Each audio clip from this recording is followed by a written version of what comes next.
Hey guys, good morning. How we doing? Mr. Kavanaugh here. Hey, I'm going to go over some stuff with you today that you've been reading, that you're getting into on post-Civil War, post-Reconstruction, as we move into the rise of business technology and into the Gilded Age, pushing forward into the Roaring '20s, World War I, Great Depression, and then World War II, which is our overarching goal, is to get there as quickly as possible. I know we're moving kind of quickly, and given the situation we're in, we can always do the best we can. Going back to something with the Civil War, I want you to put this into your notes if you don't have it, and put a big asterisk or a couple asterisks next to it. But the key thing regarding what the Civil War accomplished, what did the Civil War do for the United States? First thing to put in your notes is it ended slavery. Even though the struggles for African Americans and former enslaved individuals continued well into Reconstruction, even through Jim Crow, even to present day. But the Civil War ended slavery. We get the Civil War amendments, as we talked about in Reconstruction, 13th, 14th, 15th, which you need to know those. But the key thing regarding the Civil War that I want you to recall, it kept the Union together. The nation stayed whole. The war made the nation stay whole. Before the Civil War, they used to talk about these United States. Following the war, it's the United States. So really, some historians say that the Civil War, in a sense, corrected some of the deficiencies of the Constitution that were left over from the Convention. But the Civil War, in a sense, brought the country or united the country, which you can make an argument for or against that. So I want you to have that in your notes. Ended slavery, yes, but brought the nation together. The United States kept the Union whole. So have that in your notes, please, going back to the Civil War, then on through Reconstruction. Now we find ourselves post-Reconstruction. As we go into the late 1800s, early 1900s, we start to see a rise of business and technology, the post-Civil War. America is going to start to take off. There are three key ingredients that I want you to have put into your notes. Three key ingredients that's going to allow America to take off post-Reconstruction. One is business capital, money for investments, business capital. The second is labor. We're going to see a rise of a large labor force and a movement of an internal labor force and a movement of a labor force coming from outside of the country, especially individuals from Asia working on the railroad, China, and immigrants from Europe. As you will read in The Jungle, the Rutgers family, immigrants coming from Europe, searching for the Golden Door, which is Ellis Island, where many of our ancestors came through. If you were to trace your lineage, my family included, coming from Ireland. So we have business capital, labor, and number three is raw materials, is the third ingredient. So have those in your notes: business capital, labor, and raw materials. Especially the biggest raw material we're going to see is oil. That will be refined into gasoline, and then you see the rise of the automobile. So three key ingredients: business capital, labor, and raw materials. Technological innovations of the day that's really going to advance the country. One, the use of the light bulb in conjunction with electricity and transformers. Thomas Edison, considered by many to be the greatest inventor of all time, and his incandescent light bulb in conjunction with Westinghouse's transformers. I'm not talking about the Camaro that turns into a cool robot. I'm talking about those things on telephone poles that look like barrels, those power boosters. So the use of the electricity, that's going to change everything. Light bulbs and electricity, especially for the labor force. You know, it used to be just working sun up to sun down. Now, if I retrofit my factory from gas, oil, or oil lanterns, or gas, oil lanterns, and get rid of that and come in with light bulbs, I can run my factory 24/7. Instead of just having one shift of workers, I can have 3 shifts of workers. which just stimulates growth in other economic areas. So more people are working, hence more money, hence demand for other goods. And it's throwing that rock into the economic pool. The ripples fan out, and more economic activity leading to wealth for more individuals, some more than others. So electricity in conjunction, the power boosters, the transformers with Edison's light bulb, the telegraph and the telephone, faster communication, time is money, communication. Look at the mechanism I'm using today. I'm recording myself on my phone. Look at the evolution of the telegraph, telephone, to the cell phone, which is actually just a small computer. It's just fascinating. It really is. Another technological innovation that is going to come out of this time period is called the Bessemer process. Have that in your notes, the Bessemer process, which was really spearheaded by Andrew Carnegie, the steel magnate. Before there was steel, we were using iron, which was heavy, it was clunky, it was hard to form. And Carnegie which steel was around, but Carnegie really perfected it when he brought the process of the Bessemer process. He went to England and he was taught the process of transforming iron into steel, which is really just getting rid of many of the impurities that's used in the iron making process and transforming into steel. Steel, which would be lighter and just as strong as iron. And Carnegie would utilize the Bessemer process when he created his new factory in Pittsburgh, Pennsylvania, hence the Pittsburgh Steelers. And so Carnegie, who would ultimately become one of the richest men in the world at the time, Carnegie utilized the Bessemer process, which would stimulate building, not so much out, but up. So as cities start to grow, more and more people into the cities, cities start to grow up. And there's one other innovation that led to the growth of the cities going up also, is the Otis elevator. You know, today, the prime real estate in cities, the higher you go, the higher the rent today. It used to be, though, before the elevator, the higher the rent were on the lower floors because nobody wanted to walk up past 5 floors. So everybody wanted to be on the first or second floor because nobody wanted to walk up that high. Now, you take the elevator up as high as you can go, and the higher the rent. Otis elevator. So the Bessemer process, which you'll see as you watch the video, the story of us, the building of cities. As more and more people flood into the cities, cities going up with the use of steel.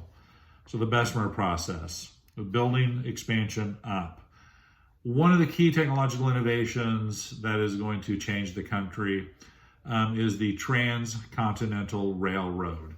The project was authorized by Abraham Lincoln in 1862. Lincoln greenlights the Transcontinental Railroad during the Civil War. 2 companies would construct the Transcontinental Railroad. One company coming out of Sacramento, California, and the other one coming out of Missouri.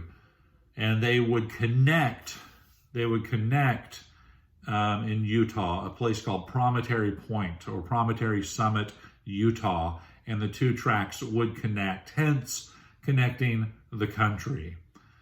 A one-word message was sent, as you'll see in the video, done. And Leland Stanford, Stanford University fame, he hammers in the golden spike, symbolizing the connection of the nation. So now, which I want you to put this in your notes, a trip that would take 6 months now takes 6 days. The railroad will change everything. The key impacts of the railroad, which I want you to have down. Faster and practical means of transportation. A more faster and practical means of transporting goods. It will lower the cost of production. Second thing, it will lower the cost of production of your good. Third thing, the railroad will create national markets and time zones. National markets and time zones. Fourth thing, it will stimulate other industry. The railroad will stimulate other industry. So quickly, these four key things: faster, more practical means of transportation, time is money, lowered cost of production, created national markets / time zones, stimulated other industry. It just grew the economy. However, it was not all great, because now the railroad opened the West to people from the East. And keep in mind, there were already individuals living there, Native Americans, Indians already inhabiting this territory, and you just open up the territory to all of these individuals from the East who would now crowd into Native American territory, bringing violence, disease, breaking of treaties, contracts, pushing of Native Americans off their land onto reservations. So yes, the railroad led to good things, but it also led to very bad things as well when you take into account Native Americans and the taking of their land. Transcontinental Railroad, have that in your notes. We start to see the rise of big business during this time period as well. Robber barons versus captain of industry. Robber baron is a bad term. You're an evil business person. The only thing you care about is making money. John D. Rockefeller would be considered a robber baron. Captains of industry. You're a noble business person. You care about your workers. You care about your employees. It'd be very difficult to find an individual during this time period who was considered a captain of industry.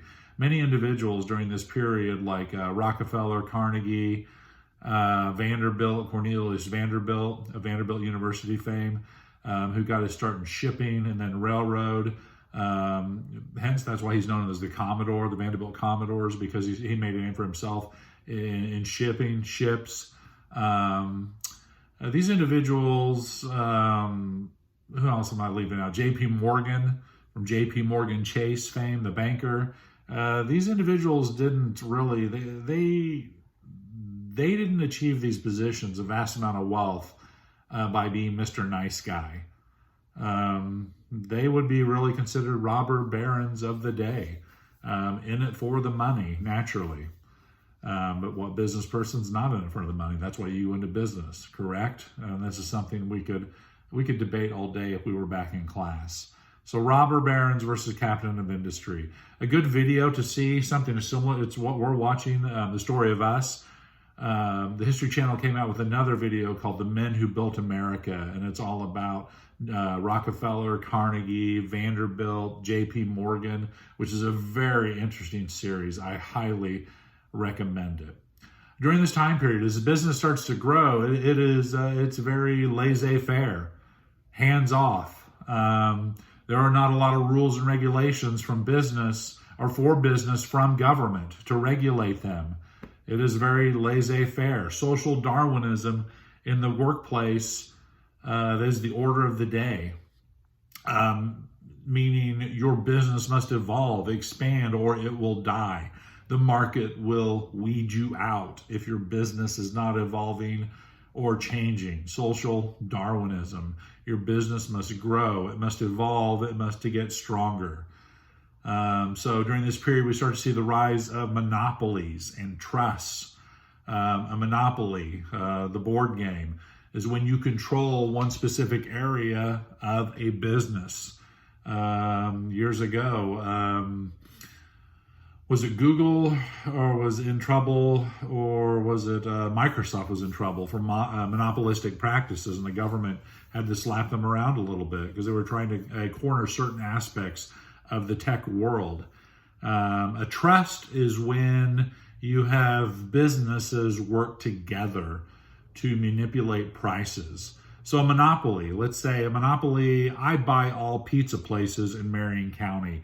I control all pizza places in Marion County. Hence, if I own them all, I can set whatever price I want. and I can produce a substandard product if I want. So the whole idea for competition is the competition will force me to make my business better. I will have to produce a better pizza at a cheaper price or offer discounts because I'm in competition with pizza place X, Y, and Z. But if I buy up all pizza places X, Y, and Z, then I can produce a very substandard pizza, and I can charge whatever I want for that pizza. So that's a monopoly. A trust is when I conspire with other pizza places, and we conspire together to set fees and prices. That means we're rigging the system to benefit us. So no matter where you go, we will always win. The pizza place owners who are members of this trust, who are members of this gang, if you will. So monopolies and trust. Also during this period, we see the rise, as cities start to grow, we're going to see the influx of more and more people. And cities will begin to evolve and change as we see the Great Migration coming out of the South, with former enslaved individuals, their families moving to the big cities such as Detroit, Gary, Indiana, Chicago, looking for industrial jobs.